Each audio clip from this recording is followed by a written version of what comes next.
Au lendemain de la proclamation des résultats donnant Ali Bongo vainqueur de la présidentielle du 27 août, la situation est toujours explosive à Libreville. Pour réprimer les manifestants qui dénoncent une mascarade électorale, le pouvoir n'a pas hésité à user de la force et à arrêter des opposants. L'appel au calme lancé par la communauté internationale ne semble pas entendu et le pire est à craindre. Albert Bourgi, bonjour. Bonjour. Comment en 2009, l'histoire semble se répéter, la victoire d'Ali Bongo est contestée. Êtes-vous surpris par la tournure que prend cette crise post-électorale? Surpris, oui et non. Surpris dans la mesure où on avait l'impression que, du moins, les apparences montraient une espèce de volonté d'organiser un bon scrutin, un scrutin, pour une fois en tout cas, incontestable. C'est pour ça qu'il y avait une espèce de, un petit optimisme. Mais en revanche, ce à quoi on assiste aujourd'hui surprend d'autant plus que les moyens les plus invraisemblables sont aujourd'hui utilisés par Ali Bongo. C'est-à-dire qu'il y a aujourd'hui une espèce de chasse à l'homme, même qui est organisée dans la capitale. Et au-delà de cette chasse à l'homme, il y a tout simplement une volonté de répression la plus brutale possible, histoire tout simplement de garder les rênes du pouvoir de manière bien sûr totalement antidémocratique. Mais est-ce que la virulence de cette crise ne s'explique pas aussi par la nature des relations qu'ont entretenues les deux candidats, Jean Ping et Ali Bongo?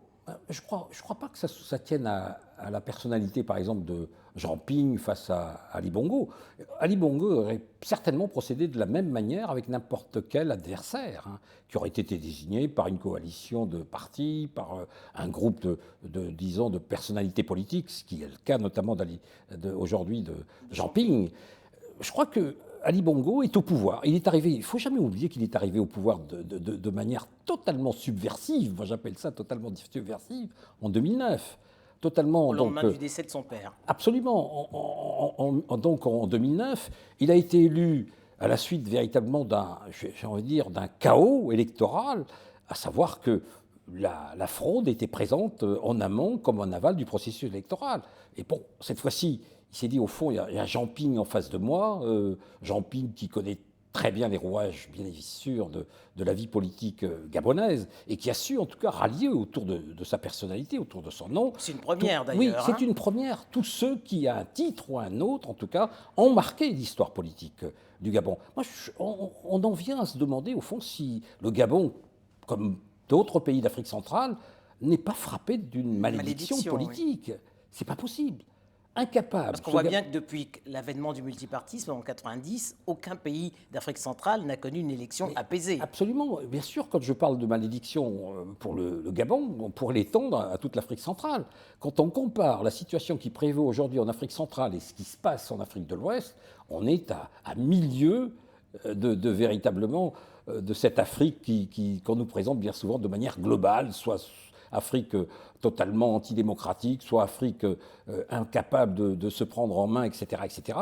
En Afrique de l'Ouest, à quoi tient cet échec de la vie démocratique en Afrique centrale, selon vous? L'échec, me semble-t-il, tient au fait qu'il n'y a pas eu, si vous voulez, de personnalité véritablement politique, ouverte en quelque sorte à cette volonté d'instaurer un minimum de démocratie. Tous ceux qui sont au pouvoir aujourd'hui le sont depuis quand même des dizaines d'années. C'est-à-dire qu'ils ont transformé tout simplement leur pays, pardonne-moi l'expression, transformé en pompe à Afrique, une pompe Afrique. Et puis à partir de là, ils ne se soucient pas en tout cas de ce qui se passe véritablement au sein de leur pays et notamment de ce que pensent véritablement leurs nationaux. Et on est, si vous voulez, dans une espèce de carcan politique où l'exercice du pouvoir solitaire est la marque tout simplement de fabrique de cette Afrique centrale. Quand on voit par exemple, je ne sais pas, 30 ans, 40 ans, on n'a même pas besoin de citer les États d'Afrique centrale, ces États, chacun d'entre nous les connaît, y compris des... À l'exception de Sao Tomé et Principe quand même, où on a vu depuis une dizaine d'années des alternances. Oui, Sao Tomé et Principe, c'est Sao Tomé et Principe. Est-ce que c'est un véritable État? C'est une question qui est à poser. Alors qu'ailleurs, au Congo-Brazza, il y a une histoire politique. Sao Tomé n'a pas. Le Cameroun, pardonnez-moi, une histoire politique. Il y a eu des enjeux politiques pendant ces 40 dernières années. Ils ont été complètement brisés, ces enjeux politiques et ces aspirations démocratiques. Alors qu'en Afrique de l'Ouest, depuis 1990, il y a eu non seulement des conférences nationales réussies, il y a eu des évolutions extraordinaires. Il n'y a pas Et puis simplement que des le Bénin, il y alternances. a bien sûr des alternances. Le Bénin, le Sénégal, Le et le Burkina. Burkina, bien évidemment. Même s'il a fallu pousser dehors Blaise Compaoré, il est parti et le peuple a eu raison finalement d'une espèce de pouvoir qui était un pouvoir absolument autoritaire et qui n'acceptait pas la moindre ouverture démocratique, contrairement au discours que Blaise Compaoré à l'époque ne cessait bien sûr de servir aux Burkinabés. Alors pour revenir au cas du Gabon, est-ce que l'opposition n'a pas failli en se focalisant sur l'acte de naissance d'Ali Bongo, alors que l'enjeu c'était de dénoncer le processus électoral qui est entièrement contrôlé par l'administration du Oui, PDG? mais je crois qu'il ne se serait pas focalisé sur l'acte de naissance de Ali Bongo. Les choses se seraient passées exactement comme elles se passent aujourd'hui. C'est-à-dire qu'il y a, à l'intérieur même du système qui a été mis en place par Ali Bongo, il y avait une Un système volonté. qu'il a hérité de son père. Hein. Oui, mais qui a hérité de son père. Son père avait quand même. Il y avait de la subtilité. Il y avait de la subtilité, il y avait des façons de faire qui n'étaient pas nécessairement brutales, même si l'argent jouait un rôle important. Alors que lui, dans son cas, il se croit en quelque sorte investi d'un pouvoir qu'on ne peut pas aujourd'hui lui contester, qu'aucun Gabonais ne peut lui contester. Donc, au fond, je crois que lui, quoi qu'il arrive, quoi qu'il devait arriver, il était convaincu qu'il allait, au fond, surmonter justement les difficultés du scrutin présidentiel actuel. Albert Bourgi, que penser de ce communiqué du Parti socialiste au lendemain des premières estimations qui donnait Jean Ping devant Ali Bongo avec 60 000 voix? Oui, mais je veux dire simplement que ce communiqué était le bienvenu, parce qu'au fond, ce que dit ce communiqué, c'est que c'est vrai qu'il y avait une avance, mais sans véritablement prévoir une victoire de Jean Ping. Je crois qu'à travers ce communiqué, c'est la volonté, si vous voulez, du Parti socialiste d'appeler justement les Gabonais à la retenue, quel que soit d'ailleurs le candidat, aussi bien Jean Ping que bien évidemment Ali Bongo.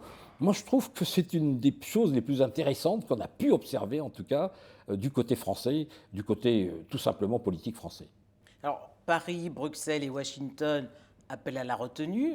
Pas de son, pas de réaction de l'Union africaine et encore moins des capitales voisines de Libreville. Oui, les capitales voisines de Libreville, elles se sentent directement visées en Afrique centrale, parce qu'on se dit, si Ping passe de cette manière et finalement a Demain, ce sera raison, notre tour. bien sûr, a raison du pouvoir en place qui voulait bien sûr perdurer, bah, ça sera notre tour. Ça sera notre tour et il y a des élections qui doivent intervenir prochainement dans des pays d'Afrique centrale où peut-être aussi surgira un Jean Ping local qui permettra sans aucun doute ma foi, de finir par déstabiliser ou rendre amorphes en quelque sorte les capacités de réaction du pouvoir en place. Mais difficile de faire bouger le pouvoir en place quand on a un scrutin à un tour.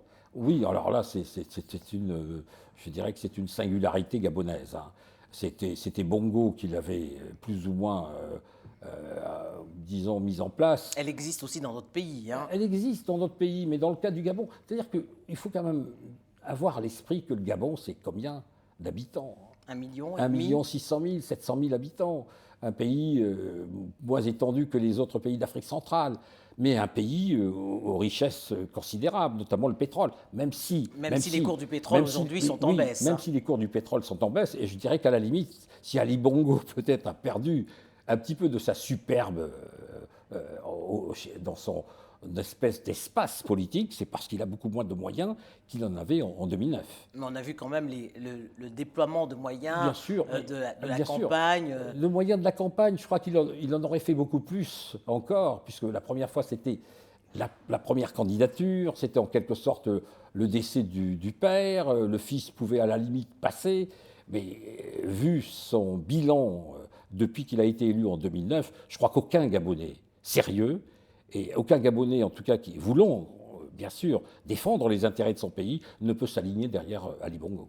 Alors, le pouvoir n'envisage pas de recompter les procès-verbaux, comme le demande la communauté internationale, notamment l'Union européenne. Alors, comment sortir de cette crise? Ben oui, recompter les voix. Or, c'est la seule manière, vous savez, Denise, tout au moins de surmonter et de trouver précisément des remèdes à cette crise. On aurait pu peut-être éviter le pire en Côte d'Ivoire si on avait aussi peut-être procédé à ce recomptage des voix dans les bureaux de vote. Or aujourd'hui au Gabon, si cela est refusé, eh ben, je pense sincèrement que dans un pays comme le Gabon, les choses peuvent tourner très mal. Malgré tout, Albert Bourgi, quand on voit le pourcentage des voix, 49% pour Ali Bongo, 48% pour Jean Ping, l'écart est très serré. L'écart est très serré. Et en réalité, cet écart serré est un petit peu aussi à la mesure du pays, de l'électorat, enfin de l'importance de l'électorat gabonais. Il faudra revenir à cela. Et peut-être justement le pouvoir d'Ali Bongo ne pouvait pas aller aussi loin que ça pouvait être le cas, par exemple, lors des précédentes consultations électorales. Je crois que cette différence tient au fait, tout simplement, que l'opposition, en tout cas Ali Bongo, était mieux organisée, mieux structurée et certainement beaucoup plus attentive à l'organisation du scrutin, aussi bien en amont qu'en aval, justement, de l'élection présidentielle.